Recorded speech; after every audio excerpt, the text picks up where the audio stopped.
Welcome, truth seekers and everyday philosophers. Today, we're diving deep into the murky waters of human nature. We're talking about envy and falsehood, those sneaky little gremlins that can wreak havoc on our relationships and peace of mind. Ever felt that pang of unease when someone's praise seems a little too sweet? Or maybe you've had that gut feeling that someone's smile isn't quite reaching their eyes. We all encounter these moments where something just feels off. The ancient Stoics, those masters of wisdom and resilience, had a lot to say about navigating these tricky social situations.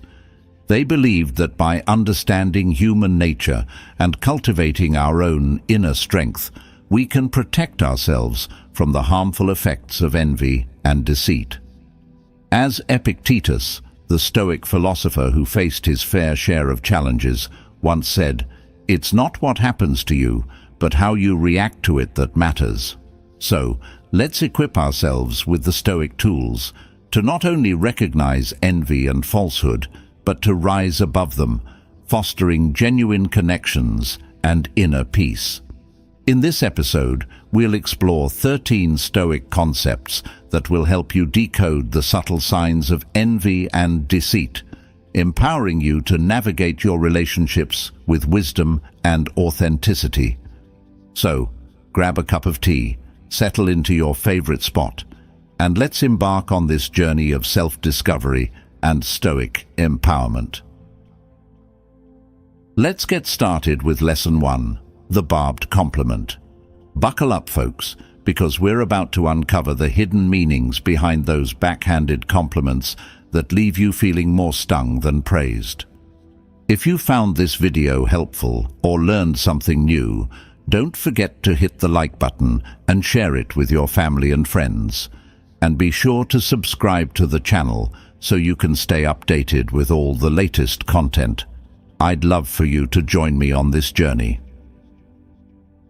Lesson 1. The barbed compliment. That backhanded praise, though. We've all been there, right? Someone gives you a compliment that sounds nice on the surface, but it leaves a weird aftertaste. It's like, "Hey, congrats on the new job. Must be nice not having to work so hard anymore." Ouch! That's a classic barbed compliment. It's praise with a hidden jab, a bit of shade disguised as sunshine. The ancient Stoics were all about straight talk and authenticity. Seneca, the OG Roman philosopher, believed that true happiness is to enjoy the present, to rest satisfied with what we have. In other words, real joy comes from within, not from fishing for compliments or putting others down. But let's be real, the world isn't always a Stoic utopia. Envy and insecurity can lead people to use these backhanded compliments as a way to subtly undermine your success or make themselves feel better. It's like that frenemy who says, "Your new car is so cute. It's perfect for someone your size." They're trying to dim your shine, even as they pretend to admire it. So, how do we deal with this? First, trust your gut. If a compliment feels off, it probably is. Second, channel your inner Stoic detective. Look for inconsistencies between their words and their body language. Are they smiling, but their eyes aren't crinkling? Is their tone flat, even though they're saying something supposedly enthusiastic? Finally, remember that your worth doesn't depend on someone else's approval. As Epictetus, another Stoic heavyweight, said, "It's not what happens to you, but how you react to it that matters." So when you encounter a barbed compliment, don't let it get under your skin. Take a deep breath, acknowledge the awkwardness, and then move on. You've got better things to focus on, like building genuine connections with people who celebrate your successes without any hidden agenda. Because at the end of the day, true friendships are like fertile gardens. They need honesty, respect, and a whole lot of sunshine, not shade. Lesson 2. Selective support. Fair weather friends and the Stoic stance. Ever had that friend who's all high fives and cheers when you're on a roll, but suddenly goes MIA when you hit a rough patch? Yeah, that's selective support in action. It's like they're only there for the sunny days, but when the clouds roll in, they're nowhere to be found. The Stoics, those wise folks from ancient Greece and Rome, were big on loyalty and having each other's backs. Marcus Aurelius, the emperor-philosopher, said it best. We were born to work together like feet, hands and eyes. To act against one another is contrary to nature. True friends are your cheer squad and your shoulder to cry on, no matter what. But in the real world, we all know those fair weather friends who only show up when it benefits them. They might be super excited about your promotion because it makes them look good. But when you're struggling with a personal issue, they're suddenly too busy to talk. It's like they're only invested in the relationship as long as it's serving their own needs. So, how can we navigate this tricky social landscape? First, pay attention to the patterns in your relationships. Does someone's enthusiasm for you fluctuate depending on your circumstances?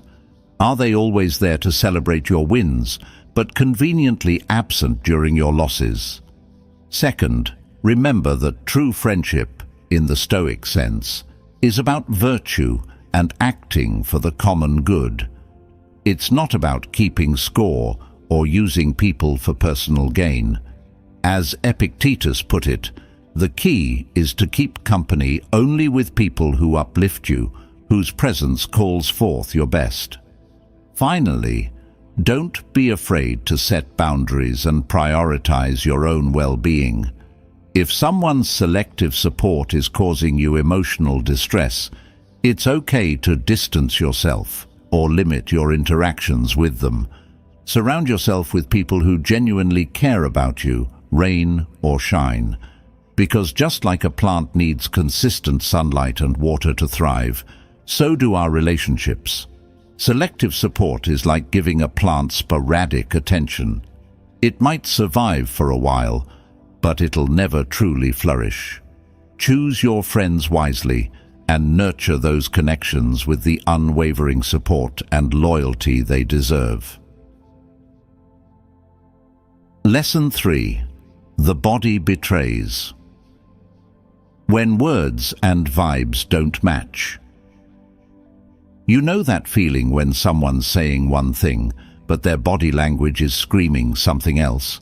It's like that awkward moment when your friend insists they're totally fine after a breakup, but their eyes are red and puffy and they can barely hold back the tears. That's the body betraying the words, a classic sign that something's not quite right. The Stoics were all about paying attention to the world around them, and that includes the subtle signals people give off, even when they're trying to hide their true feelings. Epictetus, the Stoic philosopher who knew a thing or two about human nature, said, "The chief task in life is simply this, to identify and separate matters so that I can say clearly to myself which are externals not under my control and which have to do with the choices I actually control." In other words, we can't control what other people say or do, but we can control how we perceive and react to it. And a big part of that is learning to read between the lines, to see beyond the surface and tune into those non-verbal cues that reveal what's really going on. Think about a job interview. You're sitting across from the hiring manager and they're saying all the right things about how impressed they are with your resume. But their arms are crossed, their eyebrows are furrowed, and they keep glancing at their watch.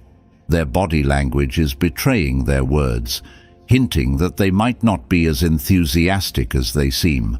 Or maybe you're at a party and someone's giving you a big, toothy grin and complimenting your outfit. But their handshake is limp, Their eyes dart around the room, and they seem eager to move on to the next conversation. Their bodies telling you they're not really that interested, despite their friendly facade. The Stoics understood that these non-verbal cues are like clues in a detective story. They can help us uncover hidden emotions, motivations, and even potential deceptions. By paying attention to these subtle signals, we can navigate social situations with greater awareness and avoid being misled by false appearances. So, the next time you're interacting with someone, don't just listen to their words. Watch their body language too. Notice their posture, their facial expressions, their gestures. Do they match up with what they're saying? Or is there a disconnect, a subtle betrayal that reveals a deeper truth? Remember, the body doesn't lie. It's a mirror reflecting our inner thoughts and feelings, even when we try to conceal them. By learning to read this language, we can gain a deeper understanding of the people around us and make more informed choices about our relationships. As the modern Stoic philosopher William B. Irvine puts it, we can improve our lives dramatically if we become more adept at recognizing when other people are trying to manipulate us. So, keep your eyes open, trust your gut, and let the body language reveal the hidden truths. Lesson 4. The poisons of comparison, keeping up with the Joneses and the Kardashians.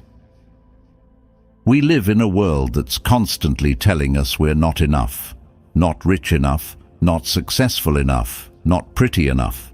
Social media feeds us a never-ending stream of highlight reels, making it all too easy to fall into the trap of comparison.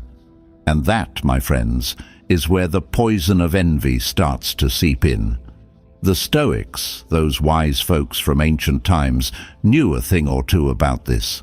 Seneca, the Roman philosopher and playwright, warned us, "We are more often frightened than hurt, and we suffer more from imagination than from reality."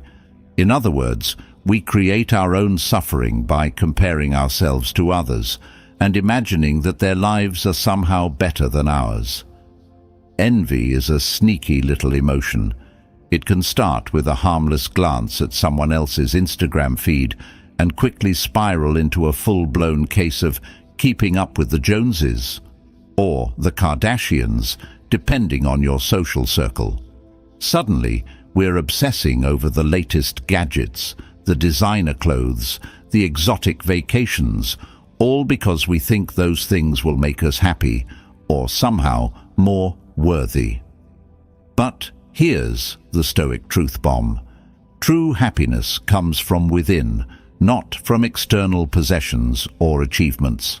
As Marcus Aurelius, the emperor-philosopher, wrote in his Meditations, "Very little is needed to make a happy life.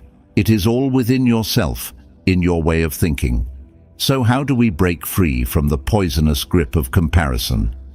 First, we need to recognize the signs of envy in ourselves. Do we feel a pang of resentment when we see someone else succeed? Do we find ourselves constantly measuring our own worth against others? Second, we need to practice gratitude for what we do have. Instead of focusing on what we lack, let's appreciate the good things in our lives, our health, our loved ones, our unique talents and experiences. Finally, let's shift our focus from external validation to internal growth. Let's strive to become the best versions of ourselves, not by imitating others, but by cultivating our own virtues and pursuing our own passions. Remember, the only person you should be competing with is yourself. As the modern Stoic philosopher Massimo Pigliucci puts it, "The goal is not to be better than anyone else, but to be better than you used to be." So, let's ditch the comparison game and embrace our own unique journeys. Let's celebrate our own successes and those of others without falling into the trap of envy. Because true happiness and fulfillment come from living a life of purpose and integrity, not from trying to keep up with an impossible standard. As the Stoics would say, let's focus on what we can control, our own thoughts, actions, and attitudes, and let go of the rest. Because in the end, the only comparison that truly matters is the one between who we are today and who we strive to become tomorrow. Lesson 5. The Seeds of Discord, Drama Queens, Gossip Mongers, and the Stoic Shield. Ever known someone who seems to thrive on drama? They're always whispering secrets, stirring up trouble, and pitting people against each other. It's exhausting, right? That's the classic sower of discord, someone who plants seeds of negativity and watches them grow into full-blown conflict. The Stoics, those ancient philosophers who were all about keeping it real, had a lot to say about this kind of behavior. Epictetus, the OG Stoic teacher, once said, "The chief task in life is simply this: to identify and separate matters so that I can say clearly to myself which are externals not under my control and which have to do with the choices I actually control." In other words, we can't control what other people say or do, but we can control how we react to it. And when it comes to dealing with drama queens and gossip mongers, the Stoic approach is all about maintaining inner peace and refusing to get sucked into their negativity vortex. Think about that co-worker who's always spreading rumors about everyone in the office. They might try to get you to join in, sharing juicy tidbits about your colleagues' personal lives or complaining about their work performance. But the Stoic response would be to politely decline, change the subject, or simply walk away. Or maybe you have a friend who's constantly creating drama in your social circle. They might play people against each other, exaggerate conflicts, or even invent stories to keep things interesting. The Stoic approach would be to set boundaries, limit your interactions with them, and focus on building relationships with people who bring positivity and harmony into your life. The Stoics understood that negativity is contagious. If we surround ourselves with people who thrive on drama and conflict, we're likely to get caught up in their toxic energy. But if we choose to cultivate relationships with people who value honesty, integrity, and mutual respect, we create a social environment that supports our own well-being and fosters genuine connection. So the next time you encounter a sower of discord, remember the Stoic wisdom. Focus on what you can control, your own thoughts, actions, and reactions. Don't let their negativity drag you down or tempt you to participate in their drama. Instead, choose to rise above it, maintain your inner peace, and surround yourself with people who lift you up and inspire you to be your best self. As the modern Stoic philosopher Ryan Holiday puts it, the person you spend the most time with is yourself. So make sure you're in good company. Choose your friends wisely, cultivate positive relationships, and let the seeds of discord fall on barren ground. Lesson 6. The Siren Song of Flattery, When Sweet Talk Turns Sour. Ever been buttered up so much you felt like a pancake?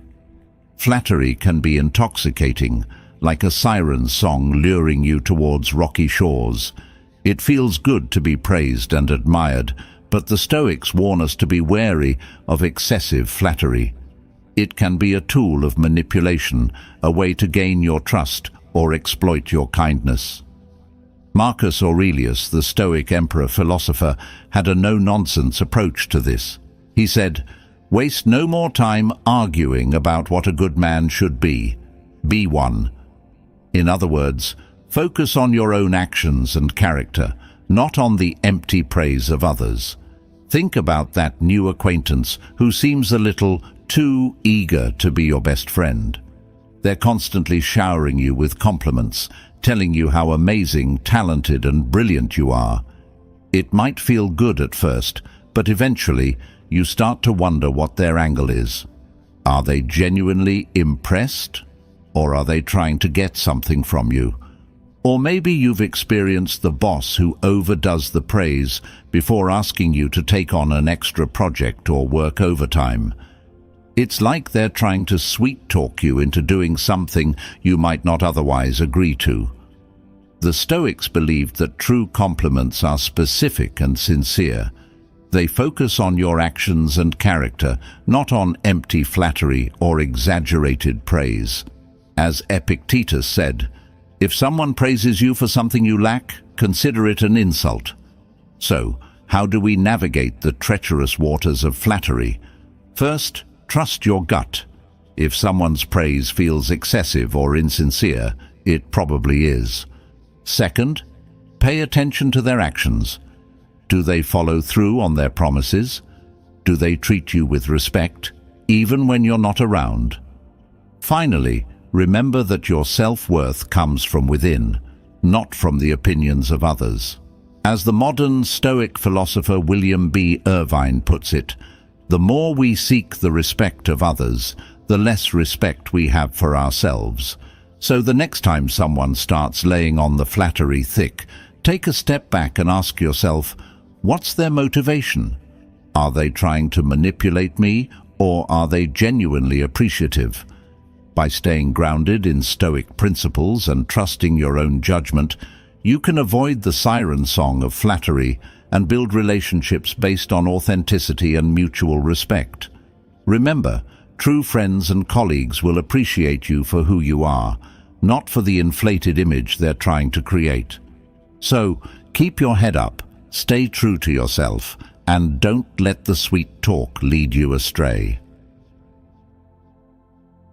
Lesson 7. Diminishing your light. The dimmer switch of envy. Ever felt like someone was trying to dim your shine? You know, you're excited about something you've achieved, but instead of genuine celebration, you get a lukewarm response or a backhanded compliment that leaves you feeling deflated. That's the dimming of your light, a tactic often used by envious individuals to downplay your accomplishments and make themselves feel better. The Stoics, those wise philosophers from ancient times, were all about recognizing and embracing your own worth. Epictetus, the Stoic philosopher who overcame immense challenges in his own life, famously said, "The greatest danger for most of us is not that our aim is too high and we miss it, but that it is too low and we reach it." In other words, don't let anyone dim your light or convince you to settle for less than you deserve. Envy can be a powerful and destructive force. It can lead people to downplay your achievements, attribute your success to luck, or even try to sabotage your efforts. They might say things like, "Oh, you got that promotion. Must have been the right place at the right time," or "Sure, you won the award, but everyone knows the competition wasn't that tough this year." The Stoics, however, teach us to find validation from within, not from external sources. As Marcus Aurelius wrote in his Meditations, "The opinion of 10,000 men is of no value if none of them know anything about the subject." So, don't let the naysayers and the energy vampires steal your joy or make you doubt your abilities. How can we protect ourselves from those who try to dim our light? First, recognize the signs. Pay attention to how people react to your successes. Do they offer genuine congratulations and support, or do they try to minimize your achievements or attribute them to external factors? Second, remember that your worth is not determined by the opinions of others. You know how hard you've worked, you know the sacrifices you've made, and you know the challenges you've overcome. Don't let anyone else's negativity diminish the pride you feel in your accomplishments. Finally, surround yourself with people who lift you up and celebrate your successes. True friends and mentors will shine their own light on you, encouraging you to reach your full potential. As the modern Stoic philosopher Ryan Holiday says, "You are the average of the 5 people you spend the most time with." So, choose your company wisely and make sure they're adding to your light, not dimming it. Remember, your light is precious. It represents your unique talents, your passions, and your contributions to the world. Don't let anyone extinguish it. Keep shining brightly, and let your light inspire others to do the same. Lesson 8. Broken Promises and Shifting Sands, the Stoics' Guide to Trust and Trust Issues. We've all been there, right? That friend who's always flaky, cancelling plans at the last minute with some lame excuse. Or that co-worker who promises to help you with a project, but then conveniently forgets when the deadline looms. It's frustrating, disappointing, and it can leave you feeling like you're building relationships on shaky ground. The Stoics, those ancient philosophers who were all about living a virtuous life, had a lot to say about trust and reliability. Marcus Aurelius, the emperor philosopher, famously wrote, "The whole future lies in uncertainty. Live immediately." This doesn't mean we shouldn't make plans or have goals, but it does remind us to focus on the present moment and the actions we can take now to build a good life. And part of building a good life is cultivating relationships with people we can count on. The Stoics believed that true friendship is based on virtue and acting for the common good. It's about being there for each other, through thick and thin, and keeping our word, even when it's inconvenient. But let's face it, not everyone lives up to the Stoic ideal.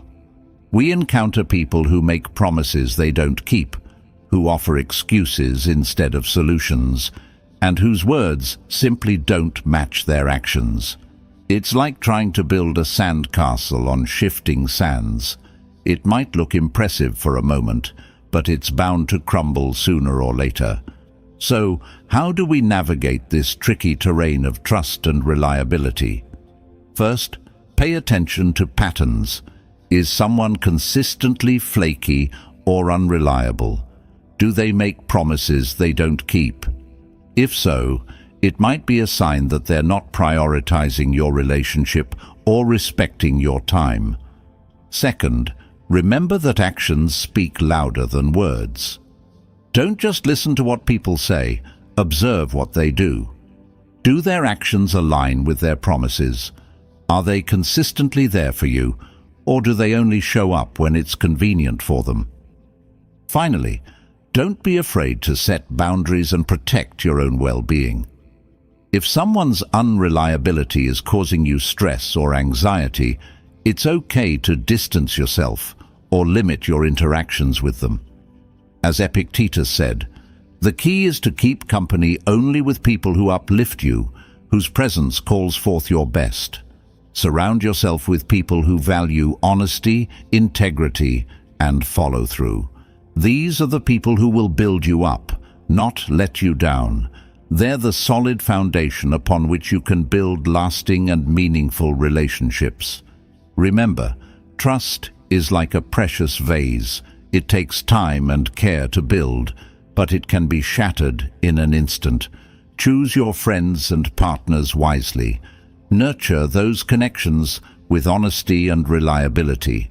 And don't waste your time on those who treat your trust like a disposable commodity. As the modern Stoic philosopher Massimo Pigliucci puts it, the best revenge is not to be like your enemy.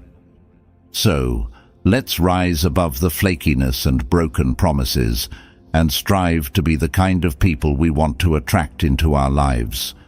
People who are dependable, trustworthy, and true to their word. Lesson 9. The Needy Heart, the Validation Trap, and the Stoic Path to Self-Love. We all crave connection and belonging, right? It's human nature to want to be liked, appreciated, and accepted. But when that desire for validation becomes all-consuming, it can lead us down a slippery slope of people-pleasing, insecurity, and even manipulation. The Stoics, those ancient philosophers who were all about inner strength and self-reliance, had a lot to say about this. Epictetus, the no-nonsense Stoic teacher, warned us, "If you want to improve, be content to be thought foolish and stupid." In other words, don't let your need for external validation dictate your actions or compromise your values. Think about that friend who's always seeking approval, constantly fishing for compliments and changing their opinions to fit in with the crowd. They might agree with you even when they disagree, just to avoid conflict or rejection. Or maybe you've encountered the social media addict who's obsessed with likes and comments, their self-esteem rising and falling with each notification. The Stoics believed that true happiness and fulfillment come from within, not from the fleeting approval of others. As Marcus Aurelius wrote in his Meditations, "You have power over your mind, not outside events. Realize this, and you will find strength." So, how do we break free from the validation trap and cultivate a healthy sense of self-worth? First, we need to recognize our own neediness. Do we constantly seek reassurance from others? Do we feel anxious or insecure when we don't receive praise or attention? Second, we need to practice self-compassion and acceptance. Instead of judging ourselves harshly for our imperfections, let's embrace our flaws and celebrate our strengths. As the modern Stoic philosopher Kristin Neff puts it, with self-compassion, we give ourselves the same kindness and care we'd give to a good friend. Finally, let's focus on building our inner strength and resilience. Let's develop our own values, pursue our own passions, and make choices that align with our authentic selves. As Seneca, the Roman Stoic philosopher, said, "It is not the man who has too little, but the man who craves more, that is poor." Remember, true confidence comes from knowing who you are and what you stand for, not from the constant need for external validation. By cultivating self-love and inner strength, you can break free from the needy heart and build relationships based on genuine connection and mutual respect.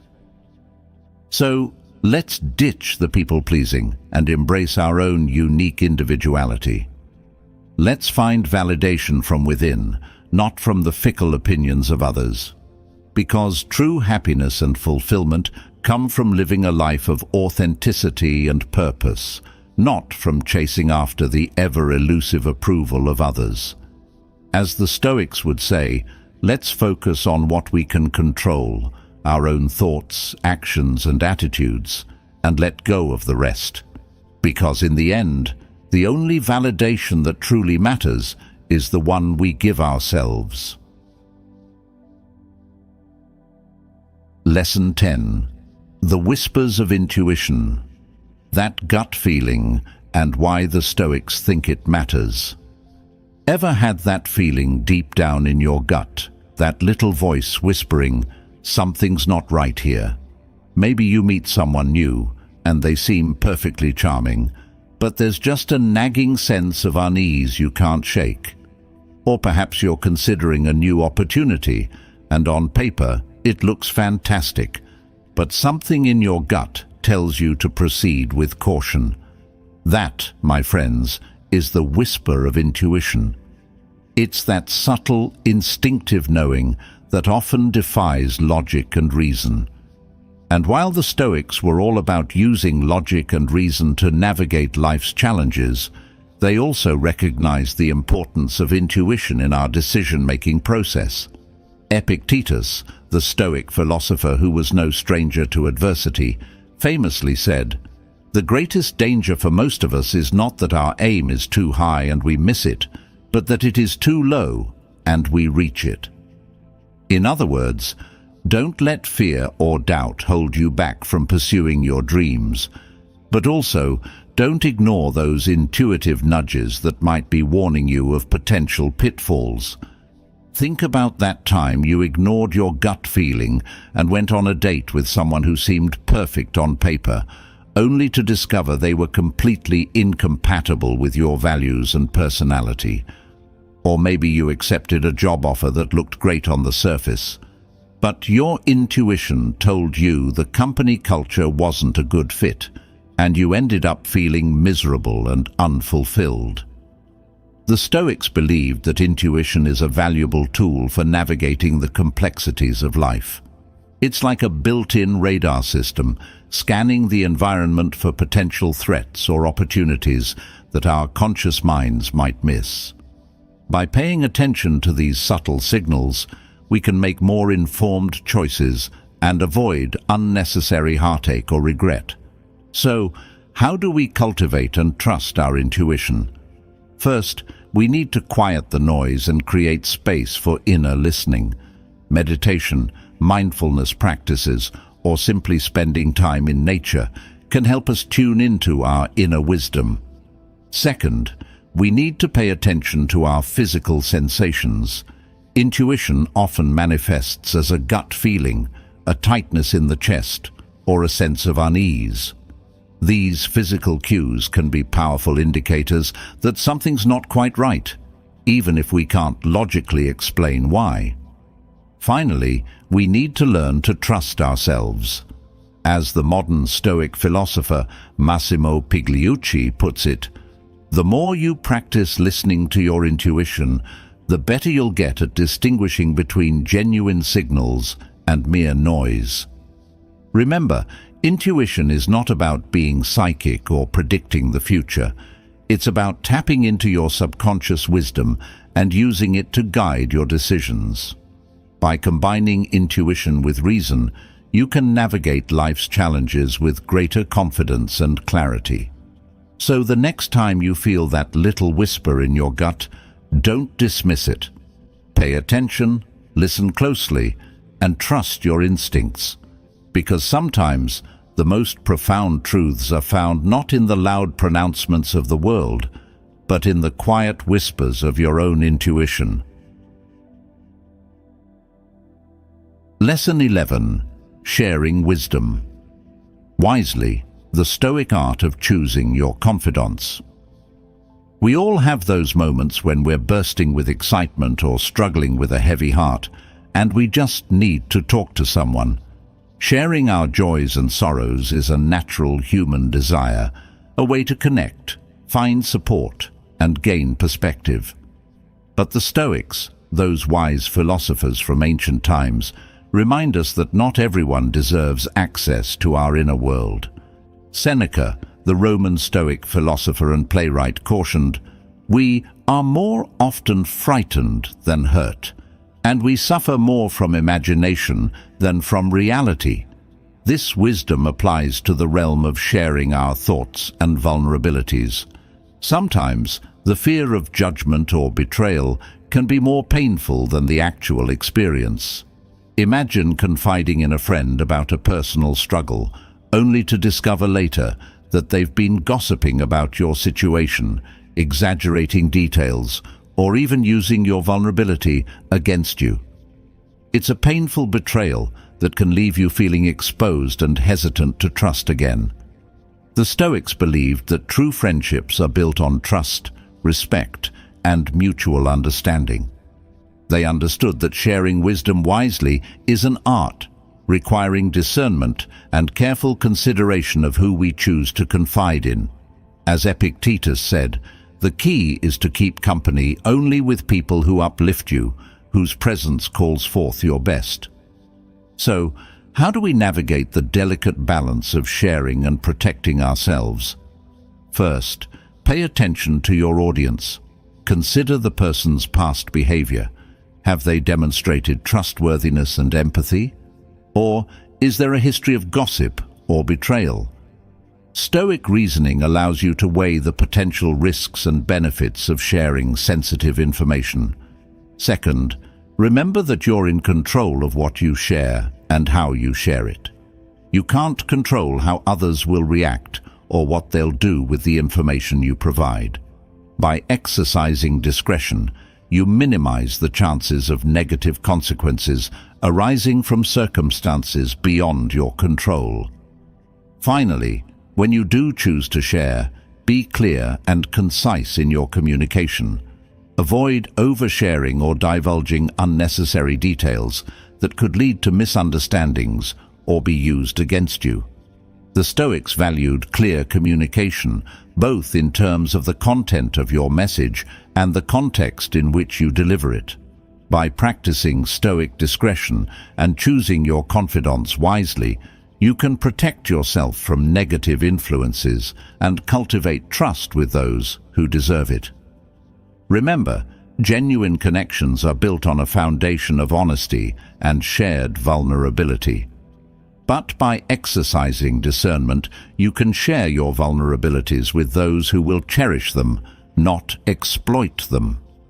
In doing so, you can build stronger, more meaningful relationships based on true support and mutual respect. Lesson 12. Boundaries. The Stoic art of saying nope and not feeling bad about it. We all know that person who just sucks the life out of you, right? They're always complaining, dumping their emotional baggage on you, or crossing your personal lines without a second thought. It's exhausting, draining, and it can leave you feeling like you're constantly giving away pieces of yourself without getting anything in return. The Stoics, those ancient philosophers who were all about wisdom and self-mastery, understood the importance of setting boundaries. Epictetus, the Stoic philosopher who knew a thing or two about dealing with difficult people, said, "Happiness and freedom begin with a clear understanding of one principle. Some things are within our control and some things are not." In other words, we can't control the actions of others, but we can control our own reactions and set limits to protect our own well-being. Think about that friend who's always calling you to vent about their problems, but never seems to be there for you when you need support. Or that coworker who constantly oversteps your boundaries, making inappropriate comments or taking credit for your work. These are classic examples of people who disregard your personal space and emotional energy. The Stoics believed that setting boundaries is not about being selfish or uncaring. It's about recognizing your own needs and limits and communicating them clearly and assertively. As Marcus Aurelius wrote in his Meditations, "You have power over your mind, not outside events. Realize this, and you will find strength." So, how do we set boundaries in a Stoic way? First, recognize your needs and deal breakers. What kind of behavior are you not willing to tolerate?